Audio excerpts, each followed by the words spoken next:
ఈ రోజున మంగళగిరి 23వ వార్డులో ప్రతి ఇంటికి వెళ్ళి గౌరవ ముఖ్యమంత్రి జగన్మోహన్ రెడ్డి గారు ఈ 5 సంవత్సరాల పరిపాలనలో సంక్షేమం అభివృద్ధి ఏ విధంగా చేశారని చెప్పి ప్రజలకు వివరిస్తూ మరి శ్రీమతి మురుగుడు లావణ్య గారు ప్రచారం చేస్తూ ఉన్నారు. ప్రజలు వాళ్ళంతా వాళ్ళే స్వచ్ఛందంగా చెబుతూ ఉన్నారు. అయ్యా నిన్ననే గౌరవ ముఖ్యమంత్రి జగన్మోహన్ రెడ్డి గారి ఈ చేనేత సదస్సులో మేము విన్నాము.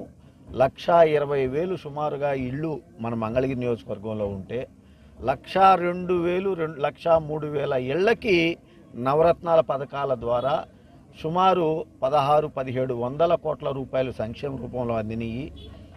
అదేవిధంగా అభివృద్ధి పూర్తి స్థాయిలో మంగళగిరిలో జరిగింది. మీరు 2014లో మీకు 2019లో ఏ విధంగా అయితే ఈ వార్డు నుంచి భారీ మెజార్టీ మేము ఇచ్చామో అంతకు మించి శ్రీమతి మురుగుడు లావణ్య గారికి లోకల్ అయినటువంటి మురుగుడు లావణ్య గారికి మేము అండగా నిలబడతాము. అంతేకాకుండా నా ఎస్సీలు, నా ఎస్టీలు, నా బీసీలు, నా మైనార్టీలు అంటున్నటువంటి జగనన్నకి మేము పూర్తి స్థాయిలో మా అభ్యర్థి, మా లోకల్ అభ్యర్థి, మా స్థానికురాలు, మా బీసీ ఎస్సీ సామాజిక వర్గాలు అండగా నిలబడతాయి మా బీసీలకి అని చెప్పేసి వాళ్ళు చెబుతూ, అయినా నారా లోకేష్ గారు ఎలా నిలబడతారు? నిన్న గౌరవ ముఖ్యమంత్రి జగన్మోహన్ రెడ్డి గారు అడిగింది కరెక్టు. ఒక బీసీ అభ్యర్థి మీద నిలబడటానికి అసలు ఆయన కనీసం మనసుందా అంటే బీసీలు ఎవరూ కూడా రాజ్యాధికారానికి పనికిరారు. అదే ఆయన 2019లో ఓడిపోయాడు కదా, ఓడిపోయిన చోట బీసీలకు ఇవ్వచ్చు కదా, ఆయన ఇంకో నియోజకవర్గానికి వెళ్ళొచ్చు కదా. అంటే ఇక్కడ మళ్ళా డబ్బు సంచులు తీసుకొని వచ్చి డబ్బు సంచుల ద్వారా మమ్మల్ని కొనాలి, మా ఓట్లు కొనాలి, మా ఎస్సీ ఎస్టీ బీసీ మైనార్టీలని మమ్మల్ని కొనాలని చూస్తూ ఉన్నాడు.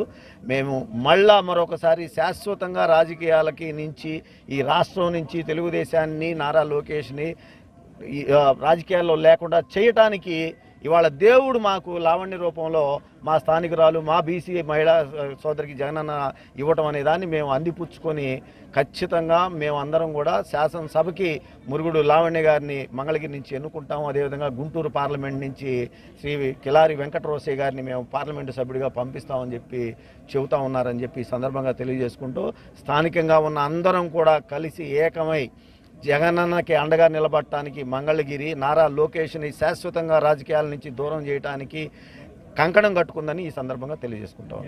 పుట్టు మిషన్లో ఆ ఊళ్ళో 4 ఈ ఊళ్ళో 4 ఇచ్చాడు. అంతటితోనే అభివృద్ధి సరిపోద్దా?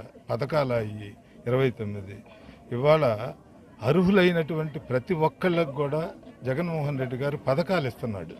పథకం అంటే అంతేగాని నలుగురికో ముగ్గురు ఇచ్చి మేము 20 చేసాం 30 చేసామని చెప్పుకునేటటువంటి అది పథకాలు కాదు, ప్రజల అవసరాలు తీరేవి కూడా కాదు. అర్థం చేసుకోవాలి. వందలాది మంది వైఎస్ఆర్సీపీ కార్యకర్తలు అభిమానులు ఇంటింటికి వెళ్తుంటే ఏదైతే నవరత్నాల పథకాల ద్వారా ఈ రాష్ట్ర ప్రజలు పేద వర్గాల అభివృద్ధి కోసం ఈ 5 సంవత్సరాల్లో సుపరిపాలన అందించారో గౌరవ ముఖ్యమంత్రి వైఎస్ జగన్మోహన్ రెడ్డి గారు స్పష్టంగా ప్రజల ముఖాలలో కనిపిస్తుంది. ఆ పథకాల ద్వారా తన కుటుంబం ఏ విధంగా కష్టాల నుంచి గట్టెక్కిందనేది. అందుకనే మంగళగిరి నియోజకవర్గంలో బీసీ మహిళ అయిన లావణ్య అత్యధిక మెజార్టీతో గెలవబోతుంది. ప్రజల అభిమానం ఉందనేది చాలా స్పష్టంగా అర్థమవుతుంది. ప్రచారం చేస్తున్నామండి.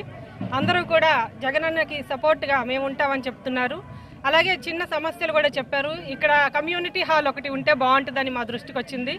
మరి ఆర్కే గారి సలహాలు కూడా తీసుకొని కమ్యూనిటీ హాల్ ఏర్పాటు చేసేటట్టుగా మేము గెలిచిన తర్వాత ముందు ఫస్ట్ అది చూస్తాము.